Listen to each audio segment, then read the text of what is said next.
Hello friends, welcome to अध्ययन classes.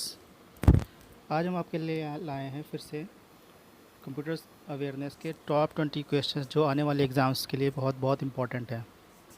दोस्तों, the purpose of imparting the education of computer awareness is very important just because कि हमें ये जो section है हमारा कंप्यूटर अवेयरनेस का, वो बहुत ही ज़्यादा इम्पॉर्टेंट सेक्शन है। जो भी कॉम्पिटिटिव एग्ज़ाम्स हैं हमारे, चाहे वो आरआरबी हो, चाहे वो एसएससी हो, चाहे वो बैंक हो या कोई भी एग्ज़ाम्स हो, उसमें जो कंप्यूटर का सेक्शन होता है या फिर कंप्यूटर के जो क्वेश्चंस होते हैं वो बहुत ही ज़्यादा आते हैं।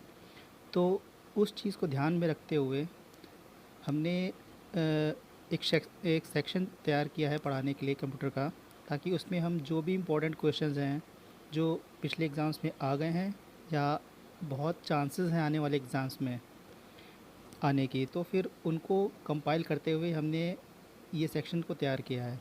तो दोस्तों, आगे फिर स्टार्ट करते हैं। तो पहले क्वेश्चन की तरफ हम चलेंगे। पहला क्वेश्चन है, कंप्यूटर को नियंत्रित करने के लिए निर्देश या कार्यक्रम कहा जाता है। तो इंस्ट्रक्शन और program for controlling the computer, जो निर्देशित करने के लिए जो भी निर्देश या प्रोग्राम्स हम लोग देते हैं उनको हम लोग दोस्तों कहते हैं सॉफ्टवेयर्स। सॉफ्टवेयर वो प्रोग्राम्स होते हैं जो कि कंट्रोल करने के लिए या चलाने के लिए हम लोग कंप्यूटर में देते हैं। तो हमारा ऑप्शन नंबर ए करेक्ट हो जाएगा। चलते हैं सेकंड क्वेश्चन की तरफ। सेकंड क्वेश्चन है हमारा, A dash typically identifies the type of file. इसका मतलब ये है कि किसी भी फाइल को पहचानने के लिए हम लोग क्या इस्तेमाल करते हैं या किस चीज़ से हम जानते हैं कि वो किस तरह की फ़ाइल है, किस टाइप की फ़ाइल है। तो ऑप्शंस देख लेते हैं हम। ऑप्शन ए हमारा है फ़ोल्डर। दोस्तों, फ़ोल्डर नहीं हो सकता बिकॉज़ फ़ोल्डर वो चीज़ होती है जिसमें हम लोग फ़ाइल को स्टोर करके रखते हैं, तो ये तो नहीं होगा। Option number B path.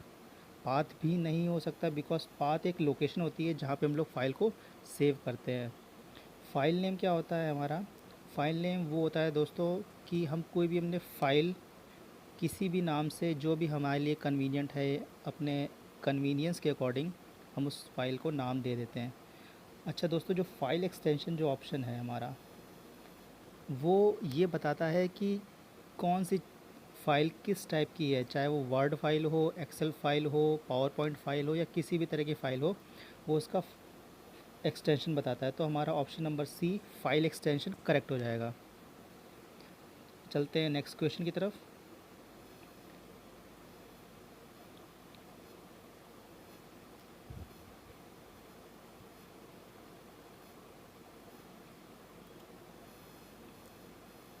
Next question है हमारा, अ डिवाइस दैट कॉपीज और reproduces text and images is called.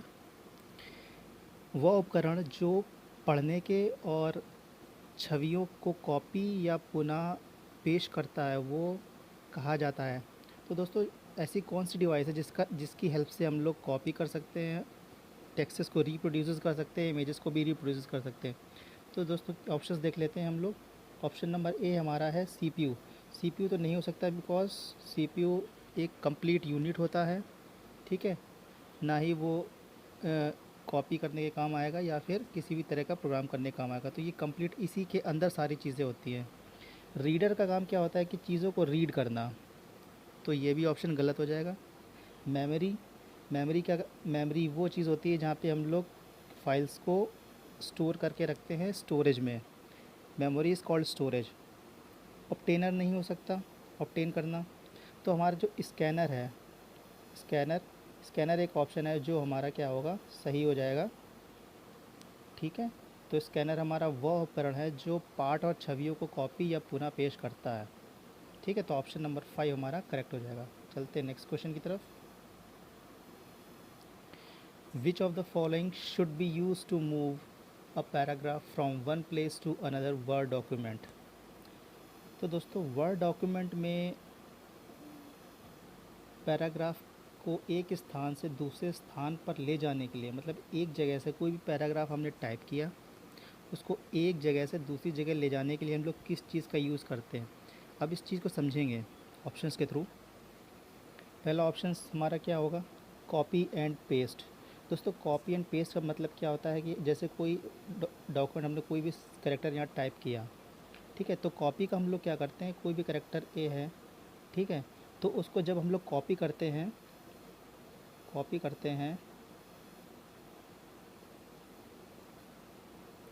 तो क्या होता है कि कॉपी करने के साथ एक जिससे कॉपी करते हैं वो और जहाँ पे कॉपी करते हैं वो दोनों चीज़ें ही हम लोग होती हैं, मतलब उस चीज़ की एक छाया प्रति बन जाती है जो हम लोग एक जगह से दूसरी जगह पे हम लोग उसको कॉपी करते हैं, ठीक है। कॉपी करने के बाद उसको पेस्ट किया जाता है, ठीक है, तो कॉपी एंड पेस्ट हमारा ऑप्शन गलत हो जाएगा। डिलीट एंड रीटाइप का मतलब आप समझ गए होंगे। डिलीट का मतलब क्या होता है, कोई भी कैरेक्टर हमने लिया, उसको हमने डिलीट किया और उसके बाद हमने उसको रीटाइप किया, तो ये कॉपी एंड डिलीट भी हमारा ऑप्शन गलत हो जाएगा। ऑप्शन नंबर सी क्या होगा, फाइंड एंड रिप्लेस। अच्छा, फाइंड एंड रिप्लेस का मतलब ये होता है, फाइंड का मतलब किसी की चीज़ को खोजना, सर्च करना, तो फाइंड में क्या होता है हमारा, फाइंड का मतलब किसी चीज़ को सर्च करके उसको रिप्लेस करते हैं किसी दूसरी चीज़ से, तो वो कहलाता है हमारा फाइंड एंड रिप्लेस, तो ये भी नहीं होगा। अब ऑप्शन नंबर सेकंड देखते हैं, cut and paste. Cut and paste हमारा दोस्तों सही हो जाएगा, बिकॉज कट एंड पेस्ट का मतलब होता है कि एक जगह से उठाकर दूसरी जगह पर रखना ताकि पहली जगह खाली हो जाए, तो वो हमारा कट एंड पेस्ट हमारा करेक्ट आंसर हो जाएगा। चलते हैं नेक्स्ट क्वेश्चन की तरफ। An Excel spreadsheet has an extension. जो दोस्तों हमारा जो एक्सेल शीट होती है, जो उसका एक्सटेंशन होता है हमारा, वो होता है हमारा डॉट XLS। XLS से ही आप समझ रहे होंगे एक्सेल शीट। DOC होता है वर्ड डॉक्यूमेंट के लिए दोस्तों। PPT होता है हमारा पावर पॉइंट के लिए। ACC.exe भी हमारे नहीं होते, एग्जीक्यूटिव फाइल और दूसरी फाइल्स के लिए होता है, तो हमारा XLS हमारा करेक्ट आंसर हो जाएगा। चलते हैं नेक्स्ट क्वेश्चन की तरफ। नेक्स्ट क्वेश्चन है हमारा क्या, अ थिन प्लेट और board that contains electronic component is called dash. एक पतली प्लेट या बोर्ड जिसमें इलेक्ट्रॉनिक घटक होते हैं वो क्या कहलाती है दोस्तों। ऐसी कौन सी चीज़ है जो प्लेट होती है, आपने देखी होगी, एक प्लेट में बोर्ड या प्लेट टाइप का होता है जिसमें सारी चीज़ें जुड़ी होती हैं एक दूसरे से, ठीक है, तो उसको हम लोग क्या कहते हैं दोस्तों, उसको हम लोग बोलते हैं सर्किट बोर्ड। सर्किट बोर्ड हमारा क्या होता है कि एक इलेक्ट्रॉनिक कंपोनेंट होता है या बोर्ड होता है जिससे कि सारे इलेक्ट्रॉनिक कंपोनेंट जुड़े होते हैं, तो हमारा पांचवा सर्किट बोर्ड हमारा करेक्ट हो जाएगा। चलते हैं नेक्स्ट क्वेश्चन की तरफ। नेक्स्ट क्वेश्चन देख लेते हैं। नेक्स्ट क्वेश्चन है हमारा, the dash is the box that uses the most important parts of a computer system. Dash वह बॉक्स है जिसमें कंप्यूटर सिस्टम के सबसे महत्वपूर्ण भाग होते हैं। दोस्तों ऐसा कौन सा कंप्यूटर का पार्ट है जिसमें कि सारे पार्ट्स होते हैं, बहुत ही इंपॉर्टेंट होता है वो, ये देख लेते हैं। सॉफ्टवेयर हमारा नहीं हो सकता क्योंकि सॉफ्टवेयर कोई हार्डवेयर का काम नहीं करता। हार्डवेयर भी नहीं होगा क्योंकि हार्डवेयर अपने आप में ही एक यूनिट होती है।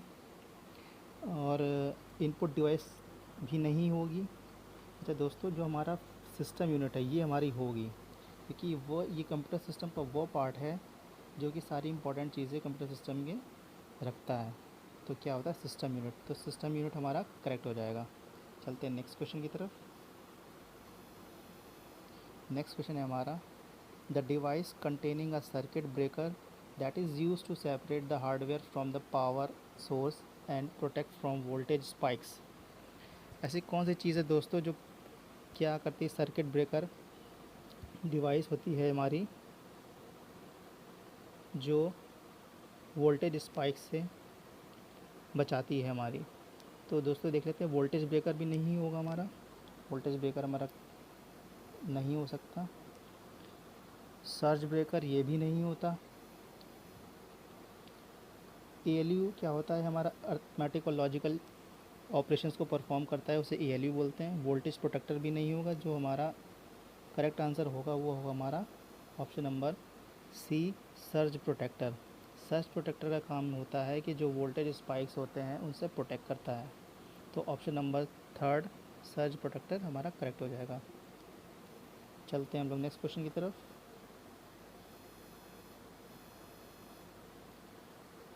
नेक्स्ट क्वेश्चन है हमारा, which menu should be selected to perform cut and paste.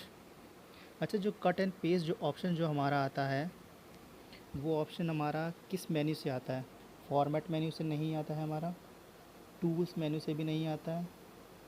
हमारा जो आता है एडिट मेन्यू, एडिट मेन्यू में ही हमारा cut and paste, copy and paste, इन सब के ऑप्शंस आते हैं। व्यू मेन्यू में से हम देख सकते हैं बस। तो हमारा ऑप्शन नंबर सी जो हो जाएगा करेक्ट हो जाएगा। चलते हैं नेक्स्ट क्वेश्चन की तरफ। नेक्स्ट क्वेश्चन है हमारा, in a spreadsheet the point at which a column and a row intersect each other is called A dash.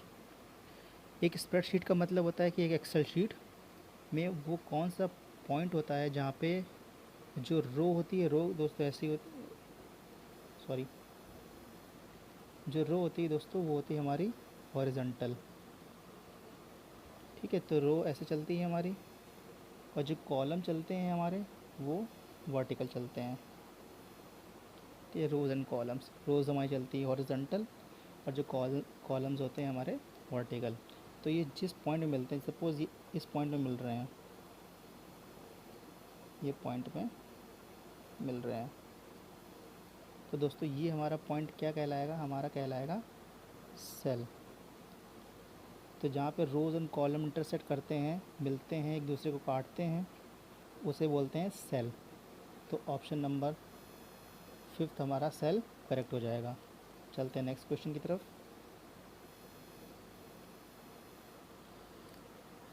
An online banking storage system capable of storing large quantities of data. अच्छा दोस्तों, online websites जो होती हैं या बड़ी बड़ी websites होती हैं जो ऑनलाइन चलती हैं, ठीक है, उनमें बहुत सारा डेटा होता है क्योंकि बहुत सारे लोग उसे विज़िट करते हैं, डाउनलोड करते हैं, देखते हैं, अपलोड करते हैं। तो इतना सारा जो डेटा होता है, ठीक है, वो कहीं ना कहीं पे स्टोर किया जाता है, किसी कोई ना कोई सिस्टम होता है उसको, जहाँ पे इतना सारा डेटा को स्टोर किया जाता है। तो उसको हम लोग क्या बोलते हैं कि ऐसे ऑनलाइन बैंकिंग स्टोरेज सिस्टम की बड़ी मात्रा के डेटा स्टोर करने में सक्षम है। इसको क्या बोलते हैं? इसको हम लोग बोलते हैं दोस्तों मास स्टोरेज। मास स्टोरेज क्या होता है? जिसमें हम लोग बहुत सारा data, heavy amount of data को हम लोग क्या करते हैं? स्टोर करते हैं। तो option number fourth mass storage हमारा करेक्ट हो जाएगा। चलते हैं नेक्स्ट क्वेश्चन की तरफ। रोम स्टैंड्स फॉर, रोम का मतलब क्या होता है दोस्तों? जो रोम होती है हमारी, उसका फुल फॉर्म होता है हमारा read sorry read only memory. तो रीड ओनली मेमोरी रोम का फुल फॉर्म हो जाएगा। तो ऑप्शन नंबर ए हमारा करेक्ट हो जाएगा। चलते हैं हम लोग नेक्स्ट क्वेश्चन की तरफ।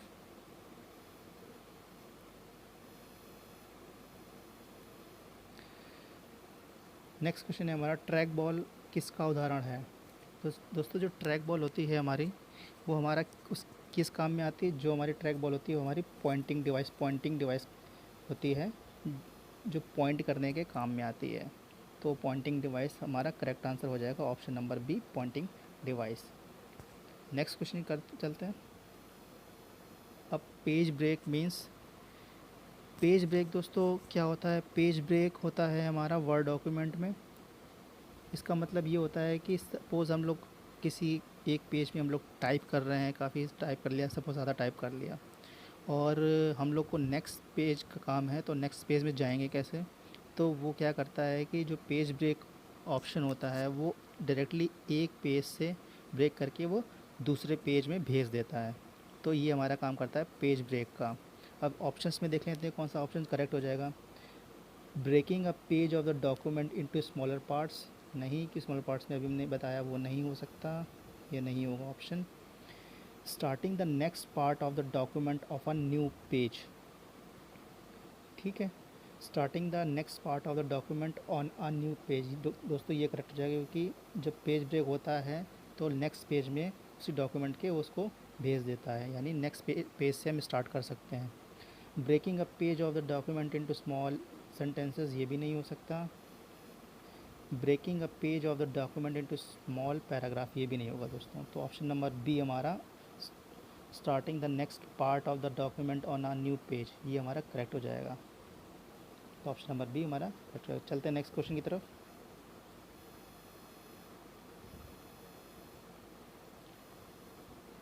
नेक्स्ट क्वेश्चन है हमारा, dash of the work sheet appear vertically and are identified by letters at the top of the worksheet window. मतलब कि वर्कशीट में डैश खड़ी दिखाई देती है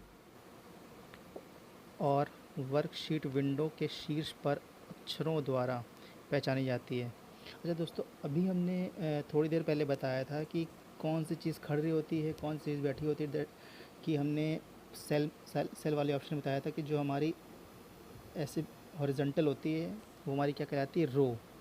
ठीक है, तो रो तो ऑप्शन हमारा गलत हो जाएगा।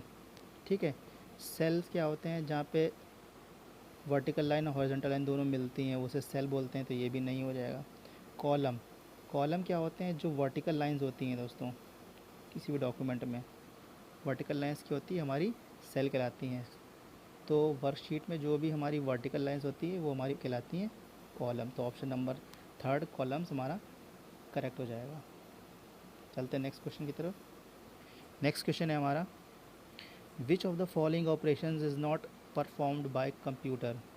अच्छा, इसमें से कौन से ऑपरेशन है जो कंप्यूटर के द्वारा परफॉर्म नहीं किए जाते हैं, देख लेते हैं। जिसको कंप्यूटर परफॉर्म नहीं करता है, इनपुटिंग इनपुट करता है, प्रोसेसिंग प्रोसेसिंग भी करता है, कंट्रोलिंग कंट्रोलिंग भी करता है, आउटपुटिंग आउटपुट देता है रिज़ल्ट का, अंडरस्टैंडिंग दोस्तों अंडरस्टैंडिंग नहीं करता है।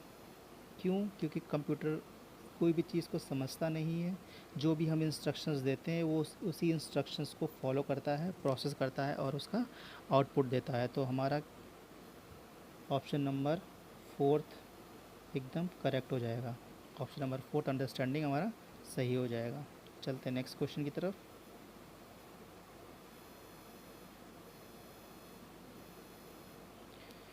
नेक्स्ट क्वेश्चन है हमारा, BIT स्टैंड्स फॉर। अच्छा, BIT का फुल फॉर्म क्या होता है, काफ़ी लोग यहाँ पे कंफ्यूज हो सकते हैं यहाँ पे। तो ऑप्शन देखिए, किस में कंफ्यूज होंगे, बिट में। बिट क्या होता है, काफ़ी ये हो सकता है बिफोर इनिशियल टास्क, नहीं ये नहीं होगा। बिफोर इंटरप्रेटिंग टास्क, ये भी नहीं होगा। बिल्ट इन टास्क, ये भी नहीं होगा। बिफोर इंस्ट्रक्टेड टास्क, ये भी नहीं होगा। तो दोस्तों क्या होगा, ऑप्शन नंबर बाइनरी डिजिट। तो बाइनरी डिजिट हमारा क्या हो जाएगा, बिट का फुल फॉर्म हो जाएगा। अच्छा, बिट होती क्या है, बिट एक होती है स्मॉलेस्ट यूनिट ऑफ सेल। सब जो स्मॉलेस्ट यूनिट होती है हमारी, उसको बोलते हैं हम लोग बिट। बिट यानी कि बाइनरी डिजिट। ठीक है, तो ऑप्शन नंबर बी हमारा करेक्ट हो जाएगा, बाइनरी डिजिट, बिट का फुल फॉर्म। चलते हैं नेक्स्ट क्वेश्चन की तरफ। नेक्स्ट क्वेश्चन है हमारा, the keys on the keyboard which may be programmed to the special task are referred to as. मतलब विशेष कार्य करने के लिए प्रोग्राम किए गए कीबोर्ड की कुंजियों को निम्न के रूप में संदर्भित किया जाता है। मतलब ऐसी कौन सी चीज़ है जिनका कि यूज़, कौन सी कीज़ है जिनका कि यूज़ करके हम लोग क्या करते हैं, ऑपरेशंस परफॉर्म करते हैं। तो हम लोग तो इसका आंसर क्या हो जाएगा, हम फंक्शन कीज़ होती हैं, उनका यूज़ करके हम लोग प्रोग्राम को, स्पेशल टास्क होते हैं उसको परफॉर्म कर सकते हैं। जैसे प्रिंटर स्क्रीन हो गया, FN। दोस्तों FN होता है कीबोर्ड में, FN आपने देखा होगा, FN होती है फंक्शन की। उसके साथ हम लोग कोई भी की साथ में दबाते हैं, F1 हो, F2 हो या कुछ भी हो, तो ऑपरेशन, स्पेशल ऑपरेशन होता है वो उसको परफॉर्म कर होता है। तो ऑप्शन नंबर ए फंक्शन की हमारा करेक्ट हो जाएगा। और दूसरे ऑप्शंस भी देख लेते हैं। एरो कीज़, एरो की ये सब होती हैं left right up and down, arrow keys हो गई, पेज अप, पेज अप आपने देखा होगा, पेज अप में पेज डाउन, ये ऑल शिफ्ट भी होगा जिसकी हेल्प से हम लोग अदर चीज़ें यूज़ करते हैं। ठीक है, तो ये हमारा सारे ऑपरेशंस परफॉर्म करता है। तो ऑप्शन नंबर ए जो फंक्शन की होती है वो स्पेशल टास्क परफॉर्म करने के लिए यूज़ होती हैं। चलते हैं हम लोग नेक्स्ट क्वेश्चन की तरफ। What is the shortcut key for entering for centering the text selected by the user in Word. दोस्तों किसी भी वर्ड डॉक्यूमेंट में कोई भी हमने वर्ड टाइप किया, तो अब हमें उसको सेंटर में करना है, तो उसका जो शॉर्टकट की होता है वो हमारा होता है option number C, control plus E. Control plus E हमारा शॉर्टकट होता है जो सेंटर अलाइन करने के लिए यूज़ होता है। कंट्रोल ए का मतलब होता है सेलेक्ट ऑल। कंट्रोल बी का मतलब होता है कोई भी अपना टेक्स्ट टाइप किया है उसको बोल्ड करने के लिए। कंट्रोल सी दोस्तों हम लोग सब जानते हैं कॉपी करने के लिए। कंट्रोल डी होता है हमारा डॉक्यूमेंट को डिफ़ाइन करने के लिए। ऑप्शन नंबर सी हमारा हो गया कंट्रोल प्लस सी सेंटर करने के लिए। चलते हैं नेक्स्ट क्वेश्चन की तरफ। Excel is a dash. Excel क्या है? तो दोस्तों एक्सेल ऑप्शंस देख लेते हैं। एक्सेल वर्ड प्रोसेसिंग प्रोग्राम है? नहीं। एक गेम है? ये भी नहीं है। Database application? नहीं। दोस्तों है क्या? हमारी जो एक्सेल होती है वो हमारी स्प्रेडशीट प्रोग्राम्स होती हैं। ठीक है, ये एक तरह का प्रोग्राम होता है जो स्प्रेडशीट, जिससे कि स्प्रेडशीट में परफॉर्म होता है। प्रेजेंटेशन प्रोग्राम ये भी नहीं होगा। तो option number fourth spreadsheet programme ये हमारा करेक्ट हो जाएगा। तो ऑप्शन नंबर 4 करेक्ट हो जाएगा। दोस्तों अगर आपको हमारा वीडियो अच्छा लगे तो प्लीज़ लाइक और सब्सक्राइब कीजिए ताकि हमारे आने वाले वीडियोस के लिए हम बनाएं और हमें मोटिवेशन मिलता रहे। और अगर आप नए हैं तो प्लीज़ हमारे चैनल को सब्सक्राइब कीजिए। Thank you.